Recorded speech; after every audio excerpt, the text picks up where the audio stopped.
Y'all know what time it is. Man, I was gonna wait to make this video, but after seeing everything all together, my excitement just took over.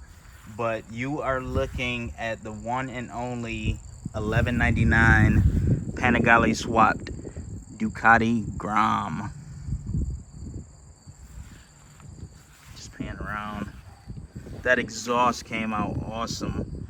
Shout out to True Welding, Kevin over at True Welding. Just did an absolute phenomenal job.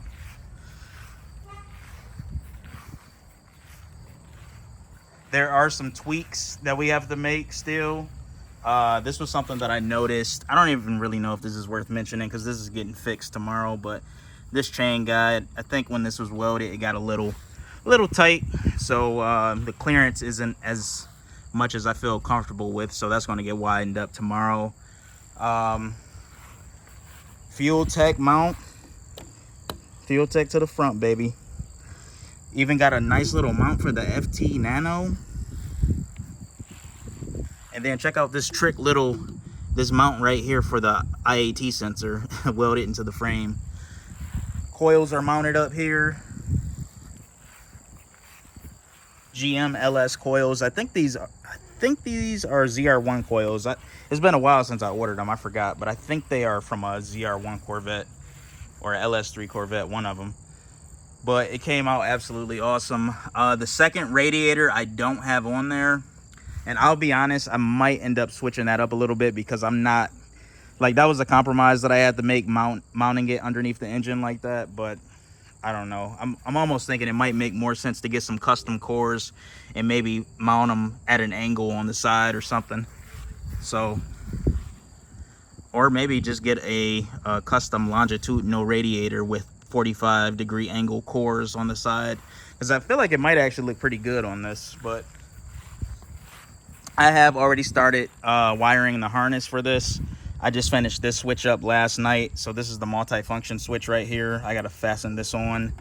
So tonight I'm gonna try to get all the handlebar electronics knocked out: clutch switch, brake switch, electronic throttle. This one is already done.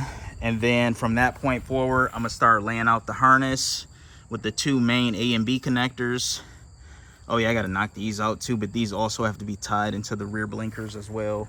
So the thing that sucks though is I was supposed to get my Steady Garage order today because I have a massive order coming from Steady Garage. I got new 3-piece billet wheels with they're wrapped in Pirelli Diablo Corsa tires. I got a titanium Brembo 4-piston brake kit with the larger rotor in the front, and then I also have the titanium Brembo caliper in the rear. What else? Stainless brake lines. I got new Airstrike Racing Bros air forks coming. SMR billet triple setup. Billet lower fork mounts for the caliper. It's literally a bunch of stuff. So unfortunately I wasn't home when they tried to deliver the order, so I kind of screwed myself because I was hoping to have the bike out today. Is one day away from the Woodward Dream Cruise. But I think I still might bring the bike out anyway just to get some reactions, because a lot of people have been anticipating this build both online and locally. But yeah, it's just, I'm happy with how everything came out. And then, like, one point that I want to stress, because I've been getting beat up online about this, but a lot of people keep asking me if this thing is even really still considered a Grom.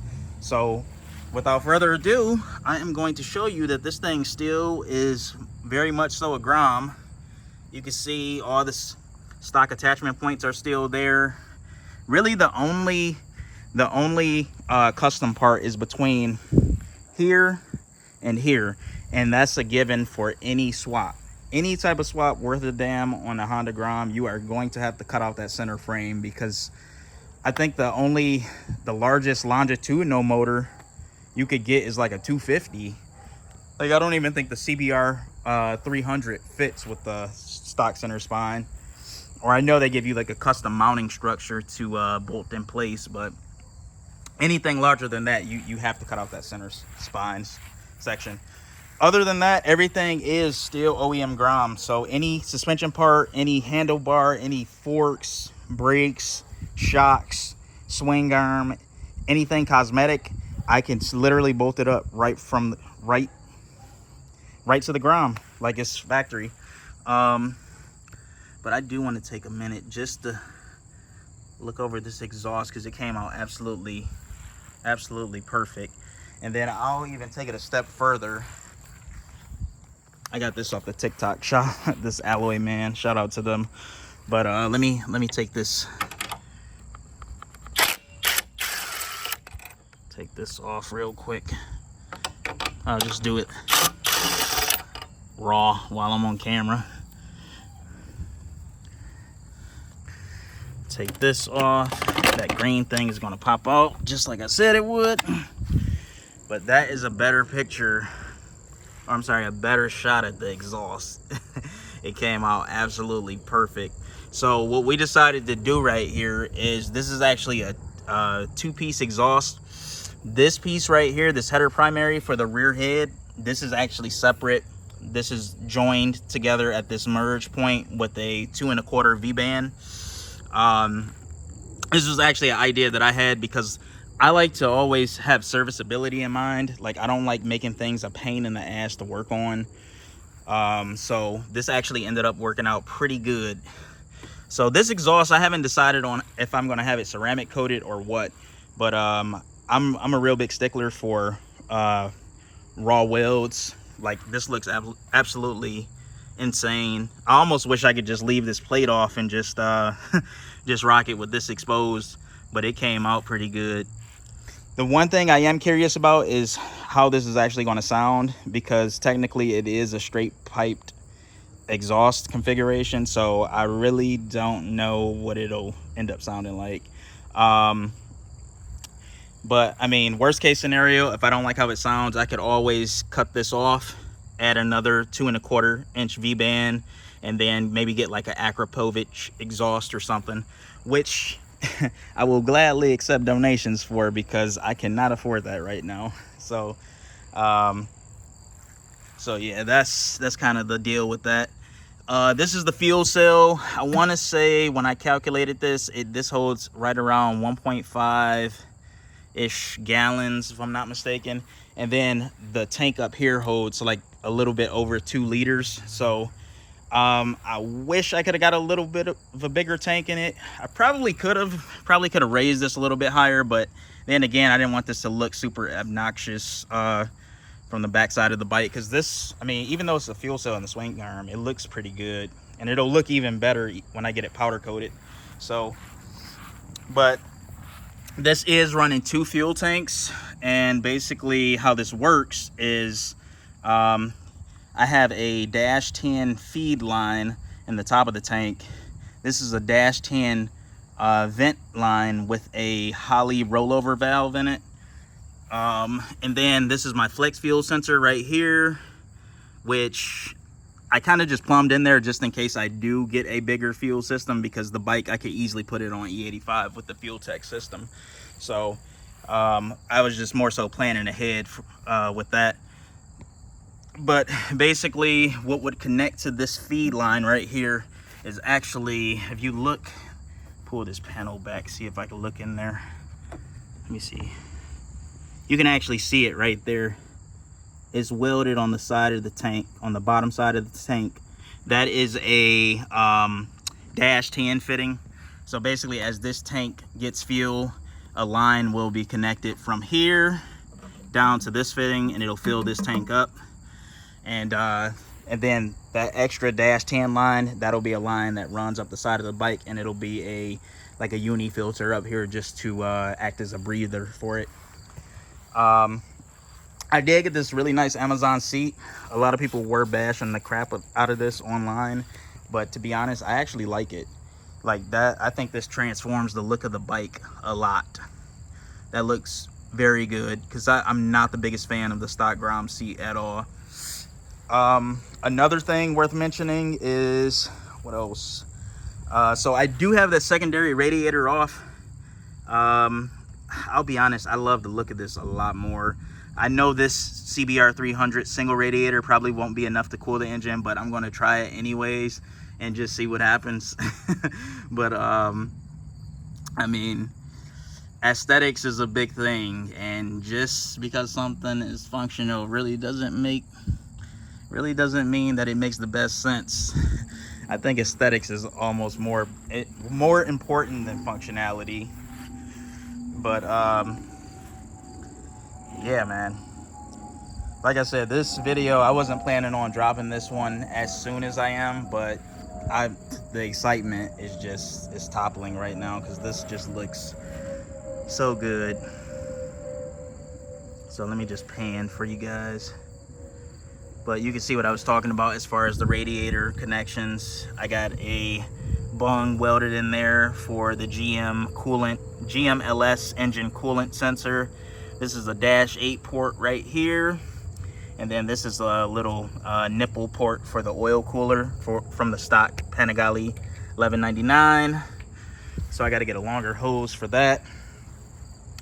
But it's coming together, guys. It's coming together. I want to be able to start this thing before the end of this weekend.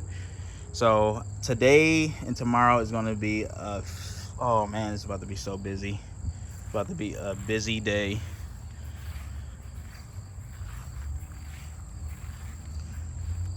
So yeah, I can't wait to see what this thing will look like once I get the new wheels from Steady Garage, the whole brake setup, the Racing Bros rear shock, because the suspension is literally a joke right now. So I do want to mention that you guys should also take the ride height right now with a grain of salt, because the suspension is halfway compressed just from the weight of the new powertrain. So it will set up higher than this. So in the front, air striker forks from Racing Bros. It's an air fork.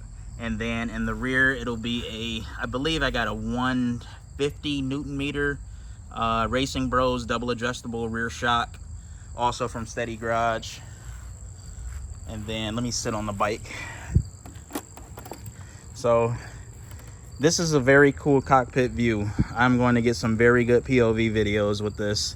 So I'm gonna go pick up a new GoPro today, because like, oh man, yeah, everything is just, you know, when you just have those visions in your head and it just pans out exactly like how you envisioned it way before you even saw the finished product. Like this is what I'm going through right now.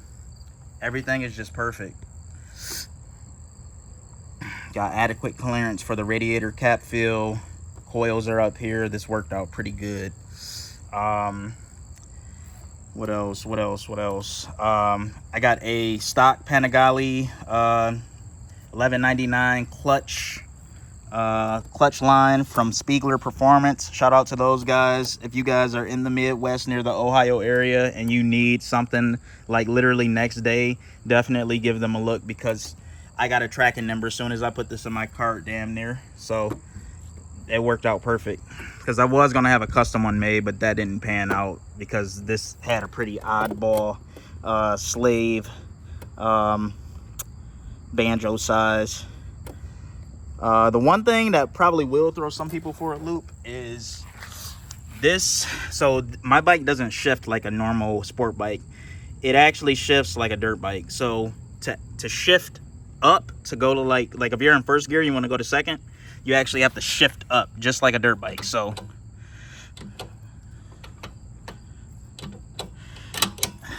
yeah, that'll probably throw some bike guys for a loop if they try to ride this thing. But yeah, all in all, looks pretty good. I will be posting pretty much like daily updates, especially if you follow me like on Instagram or TikTok. I post a lot of shorts and stuff on there. Need to start doing the same on here, but man, it's crazy seeing this thing. I'm sorry if I'm annoying you guys with that, but it's just, this project had a lot of thought, blood, sweat, and tears put into it, and and money. Don't forget that part. But it looks absolutely amazing.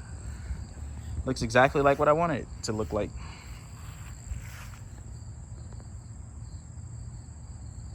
So, but if you haven't, please share this video.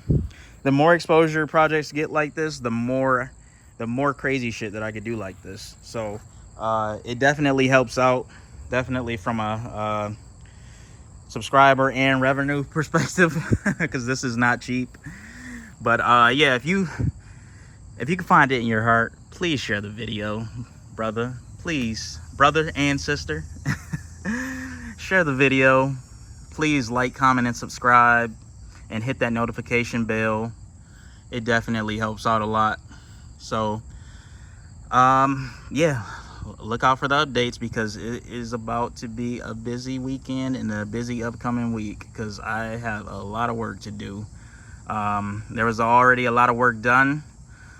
Shout out True Welding for knocking out the fabrication. We bounced a lot of ideas off of each other, and we just found like a common ground on pretty much everything. So but it worked out, as you can see. So like I said, like, comment, and subscribe, hit that notification bell, and just watch out for the updates, because it's going to be a ton of them. Peace and ride safe.